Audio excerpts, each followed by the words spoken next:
right, so all the 2022 sport UTVs have been announced, and it's boiling down to who's gonna be the top dog of the year. The new Polaris RZR Pro R, Can-Am X3. Let's talk about it.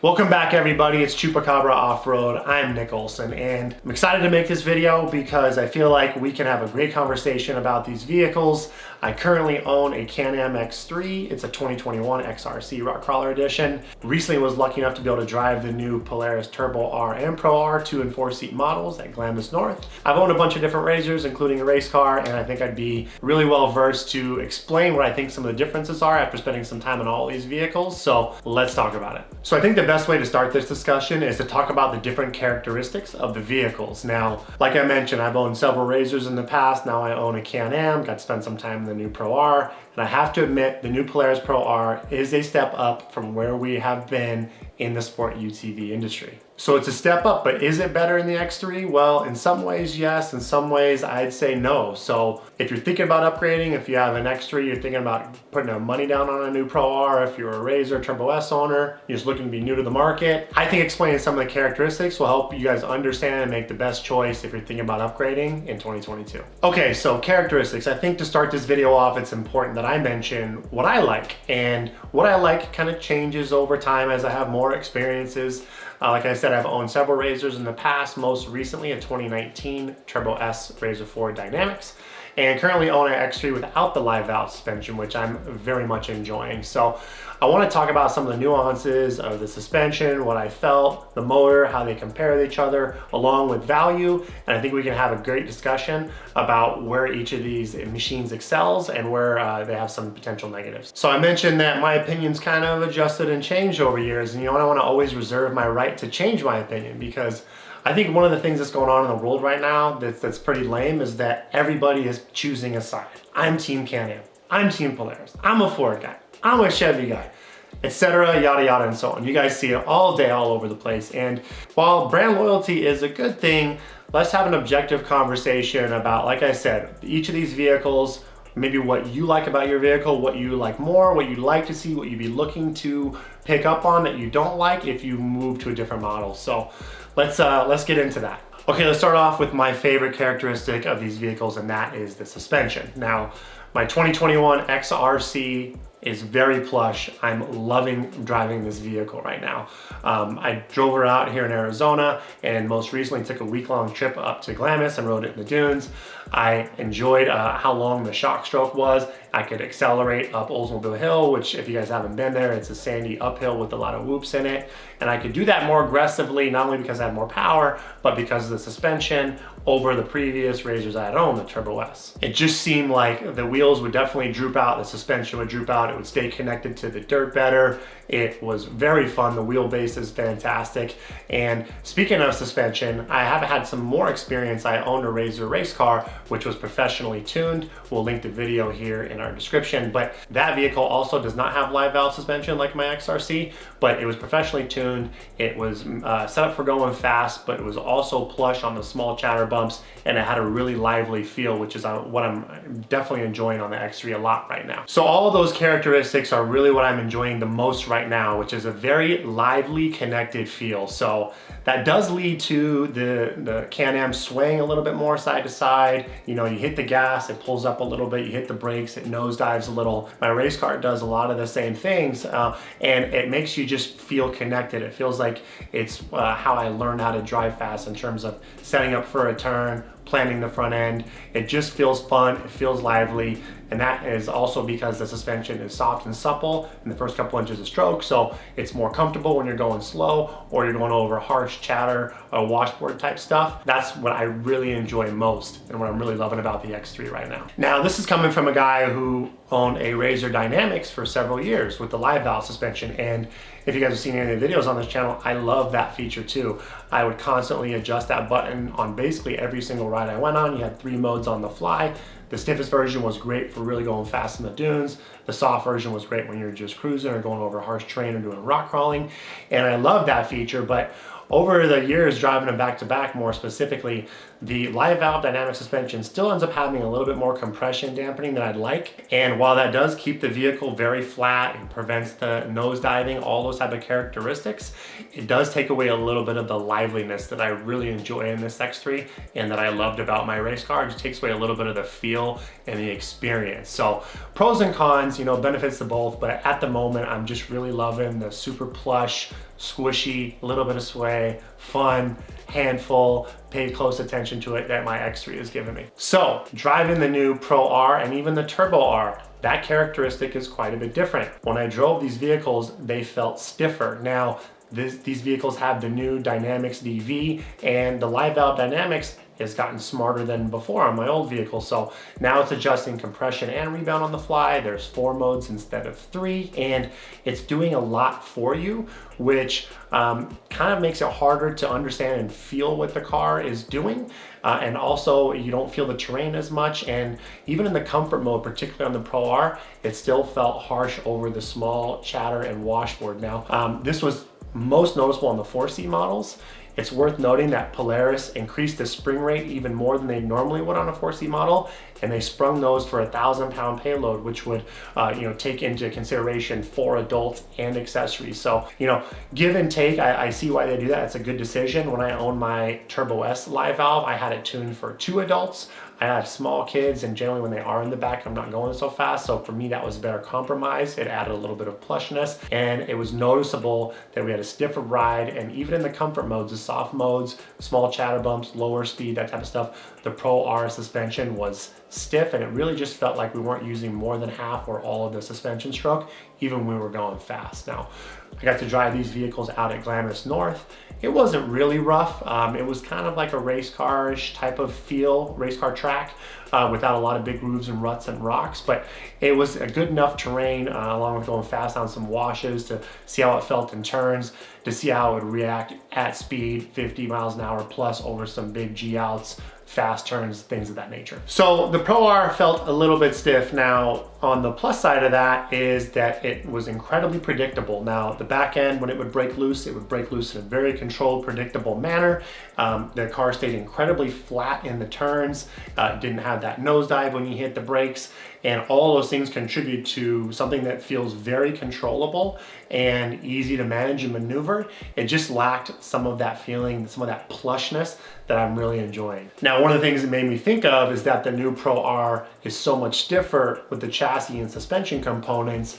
Maybe that was part of the feel that I was experiencing. It could be one of those scenarios also where the OEMs are so restricted into putting out these high performance vehicles that they might have had to make some compromises to get them to pass the rollover test, things of that nature, so they can deliver this amount of performance right on the showroom floor. I know a lot of you X3 guys remember how you had to raise the ride height of your vehicles with the Fox Tune, just because they developed the X3 and still had to lower it down to pass, they could ship it and get it out to the customer. So that could be happening. I don't know. It's just combined with the suspension spring rate, the dynamic suspension, probably the stiffness of the chassis, all those things left to a stiffer ride, not as plush as my X3. So for the suspension comparison, I'm gonna give the win to the X3. I think the X3 doesn't need a respring and revalve as quickly as the Pro R.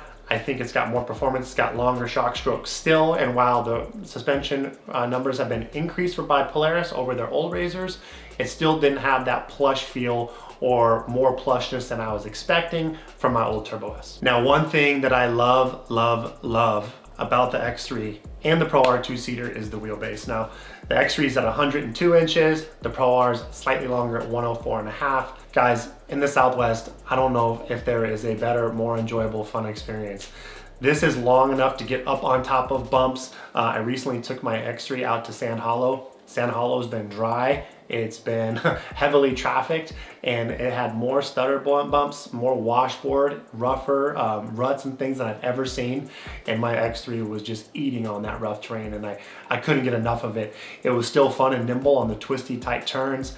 I've been driving 4-seaters most of my UTV days, so it's just fun to have something so lively and still long enough where you're not bucking back and forth like the older 90-inch wheelbase Polaris that I spent some time in. So, you know, I'm gonna give a tie to both of them because both of these vehicles essentially have the magic wheelbase if you're looking to buy a 2-seat side by side. Okay, now we have to talk power. The X3 has that great aggressive punchy feel from as soon as you hit the gas, right? The front end lifts up. A lot of the X3 owners know what I'm talking about. Throws you back in the seat. And a lot of the Can-Am vehicles, even some of the ATVs I've ridden, have always had this characteristic. I think it's a very Can-Am trait.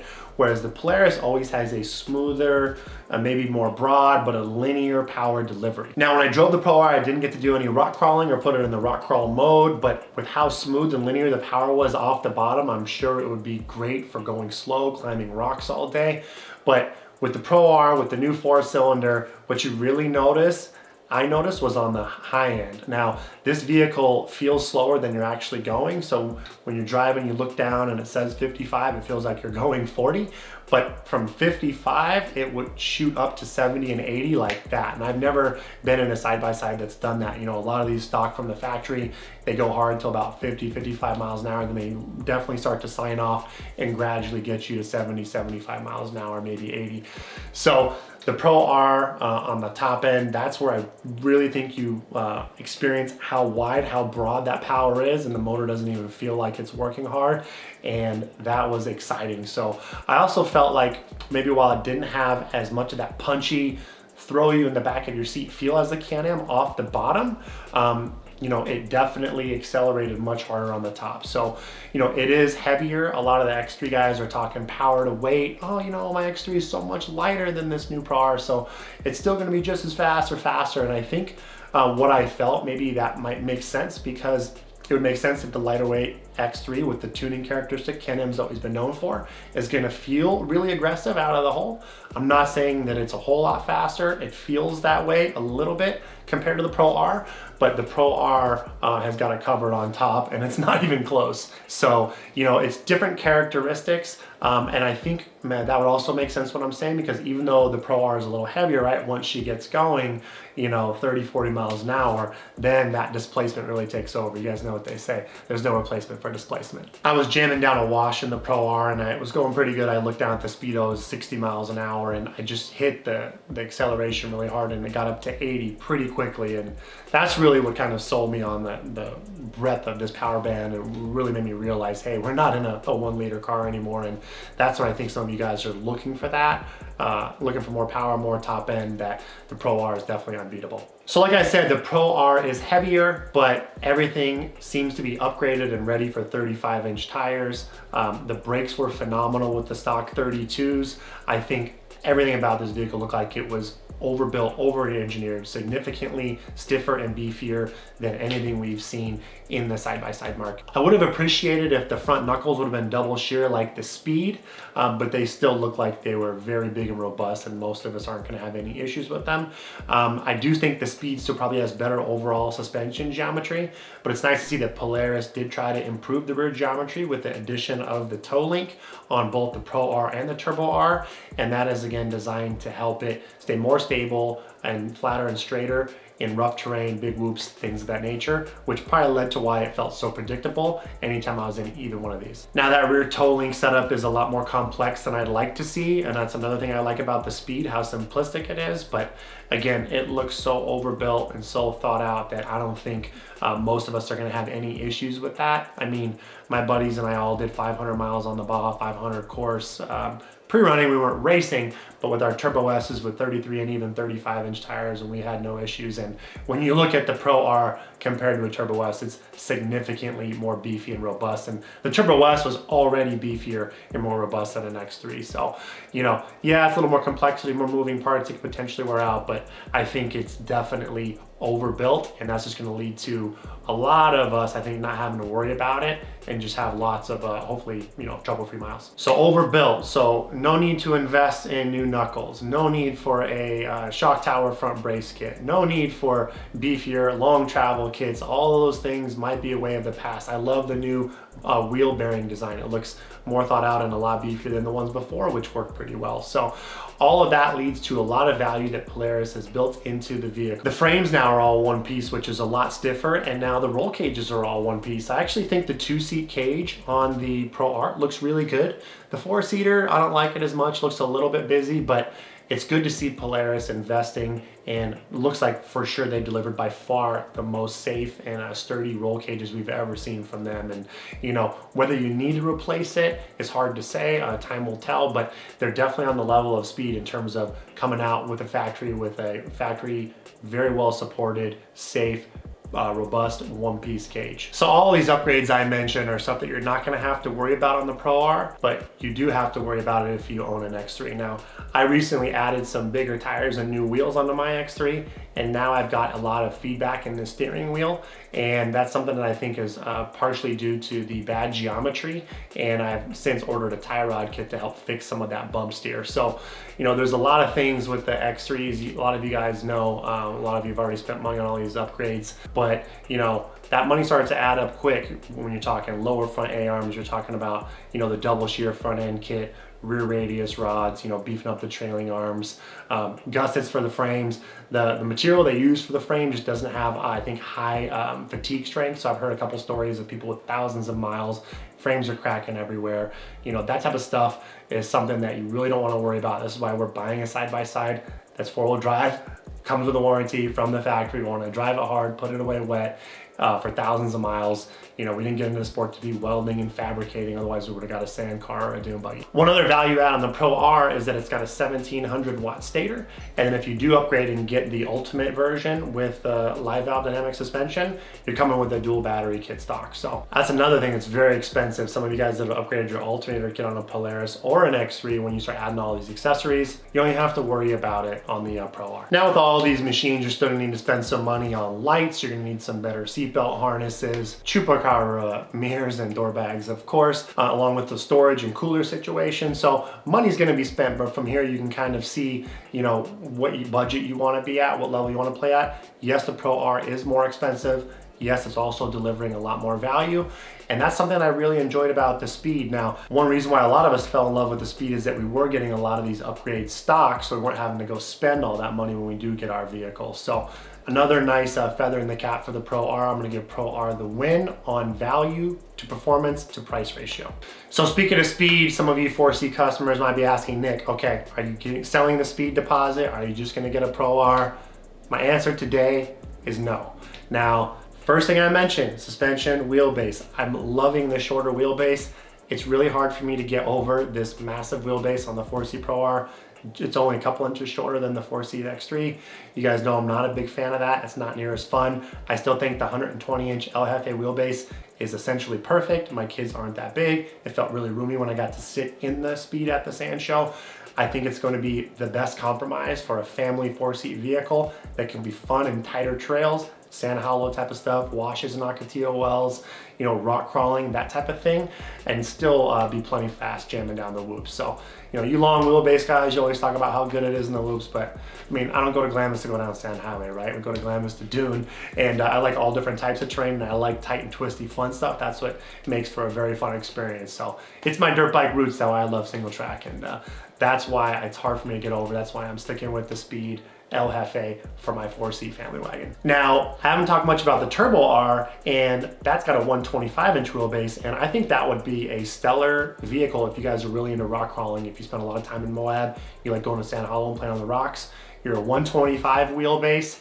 You have all the upgraded suspension componentry, the beefier frame, etc. You could throw some 35-inch Rockzillas, and that 4-seat Razor wheelbase has proven to be exceptionally good in the rock. So, you know, that's something I wanted to bring up. I didn't talk a whole lot about the Turbo R. It's a great vehicle, but when you drive it back to back with the Pro R, guys, you're gonna wanna just get the big dog, get the 4-cylinder, trust me. So at the end of the day, what's the best 2-seater on the market? The win goes to Polaris for the new Pro R over the X3. If it was me, given where I'm at right now, really enjoying the feel and the characteristic of the X3 and the plushness, I would start off with the base model at $31,999.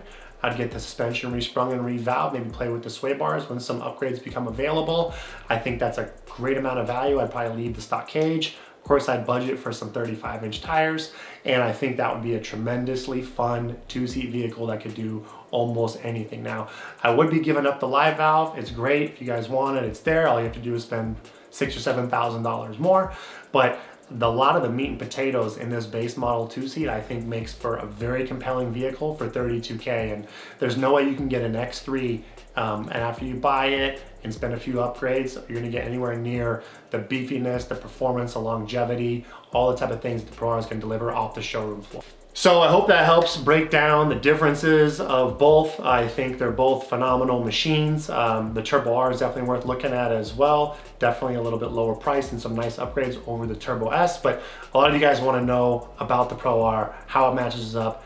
What is Can-Am gonna respond with? Comment below, let us know what you think. You know, the next Can-Am definitely needs to weigh a little bit more.